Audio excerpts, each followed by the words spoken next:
இடுபொருட்களை பார்த்தோம். விவசாய இடுபொருட்கள் 4ஐயும் பார்த்தோம்.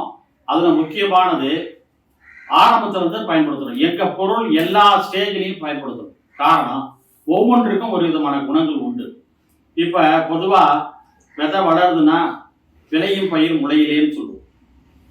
அப்போ பையன் படிக்கும் பொழுது நம்ம என்ன கொடுக்குறோம்? பசங்களுக்கு மூளை வளர்ச்சி பசங்களுக்கு 2.5 வயசோட முடிஞ்சு போகும். அதுக்கு தேவையான புரோட்டீன் கொடுக்குறாங்க. இப்போ பிராமின்ஸ்லாம் பார்த்தீங்கன்னா பருப்பு சோறு கொடுப்பாங்க, அதில் புரோட்டீன் அதிகம். அப்போ வந்து அது வந்துன்னா அதே போல் பயிருக்கு நம்ம முக்கியமாக சத்துக்கள் தேவை, நுண்ணூட்ட சத்துக்கள் தேவை. அது விதையில் ஊற வைக்கணும். இப்போ நம்ம விதை வந்து எல்லா இடத்துலையும் தான் விற்கிறாங்க. எல்லா விதையும் வீரியமான விதைகள்னு சொல்ல முடியாது. அதை நம்ம தேர்வு செய்து விதைக்கணும். அப்போ நம்ம வீட்டில் வச்சுருக்க விதையும் நல்ல விதை தான். ஆஃபீஸில் சர்டிஃபைட் சீடுன்றாங்க. இப்போ தங்கத்தில் வந்து பத்தர் வந்து கொஞ்சமாவது கலந்தாதான் அதை வந்து போட்டுக்க முடியும். அதே போல் ஒரு பர்சன்டேஜ் நம்மளுக்கு கலப்பு இருக்க செய்யும், வீரியம் இல்லாத இருக்கும். அதை நம்ம எப்படி சீட் பண்ணுறதுன்றது ஒரு டெமோவை பார்க்க போகிறோம். பாத்திரம் மருந்து பிச்சை இடுன்னு சொல்கிறோம். அதனால தான் அது மாதிரி பார்க்குறோம். இப்போ வந்து இதுதான் அந்த நெல் விதை. இதுதான் அந்த நெல் விதை. இதை வந்து நம்ம எப்படி தேர்வு செய்யுது? இதில் வந்து என்ன இருக்கும்? வந்து வெயிட் இல்லாத விதைகள் இருக்கும். அந்த வெயிட் இல்லாத விதையை எப்படி செலக்ட் பண்ணுறது? உப்பு. இப்போ நான் தண்ணியில் போடுறேன்.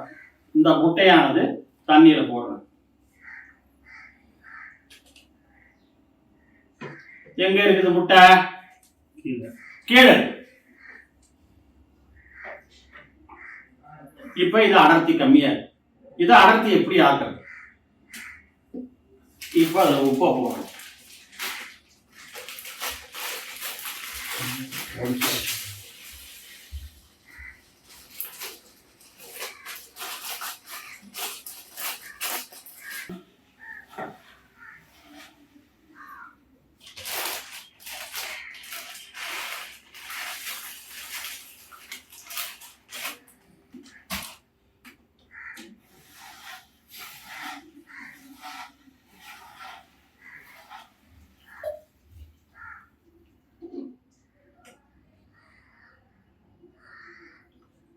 இப்போ செங்குத்தா மிதக்குது. 4 வில்லு அளவு தெரியும். புரிஞ்சுக்கலாம்? இதுதான் சரியான அடர்த்தி. இப்போ இந்த விதையை இதில் போடுறோம்.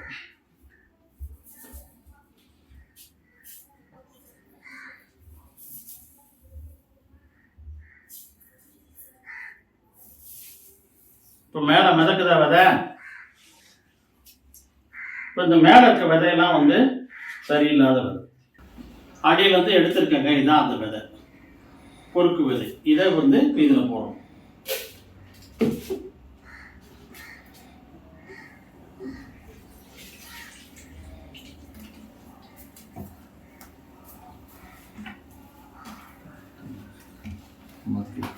இதில் போட்டு ஆக்டிவ் மேக்ஸ் வந்து 1 லிட்டருக்கு 2 ml. இந்த இது வந்து ஒரு 1/2 லிட்டர் இருக்குமா?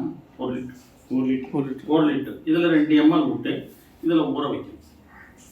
ஊற வச்சு கொஞ்சம் ஒரு 8 மணி நேரம் ஊற வச்சு வடியை வச்சு நம்ம பயன்படுத்திக்கலாம். இதான் மெத்தட். இது டெமோவுக்காக சின்ன பாட்டில் ஒரு ஏக்கருக்கு 25 கிலோ விதை வேணும். நம்ம ஒரு 50 லிட்டர் வாளியில்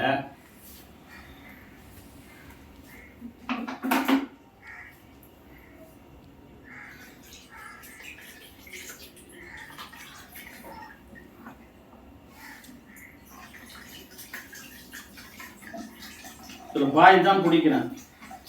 இப்போ 1/2 லிட்டர்.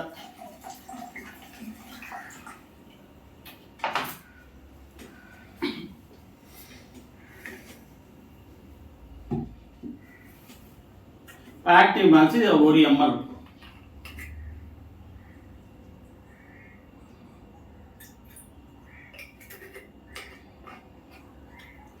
இது ஒரு 8 மணி நேரம் ஊறின பிறகு அதை எடுத்து நிழலில் உலர்த்தி விதைக்கலாம். இது 50 கிலோ 25 கிலோ விதையை நாங்கள் எப்படி நிலைநிறுத்தி பண்ணுறது அப்படின்னா, ஒரு 200 லிட்டர் ட்ரம்மில் போடலாம். 200 லிட்டர் ட்ரம்மில்னா 400 மில்லி ஊற்றணும். இது பொறுக்கு விதை தேர்வு செய்து கொண்டு அதில் விதையை ஊற வச்சு அப்புறம் வைக்கும். இதுவே எனக்கு கஷ்டமா இருக்கு. இன்னொரு மெத்தடு இது மாதிரி பொறுக்கணும் விதைய மேலே அப்படியே தெளிச்சிடணும்.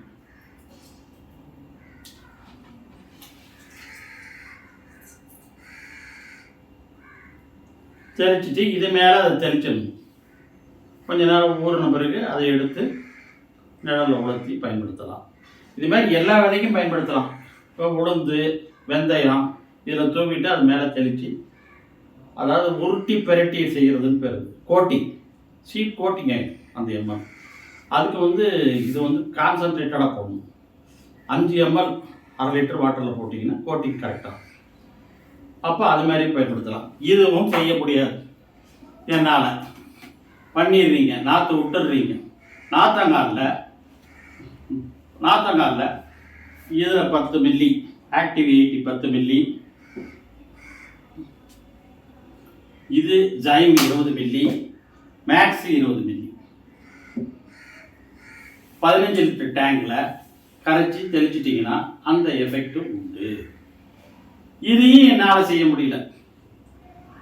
அப்போ ஒரு ட்ரேயில் ஆக்டிவ் மேக்ஸை ஒரு 10 லிட்டரு 20 லிட்டர் ட்ரேங்கில் 20 மில்லி ஊற்றி அதை நாற்றை நினச்சி நடக்கும்.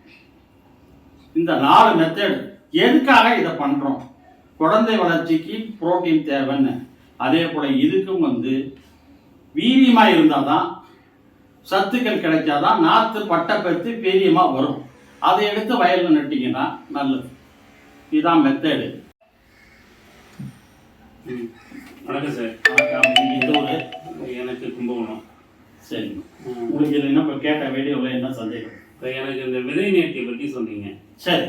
இப்போ நான் ஏக்கர் கணக்கில் பண்ணுறப்ப அது எப்படி பண்ணுறது?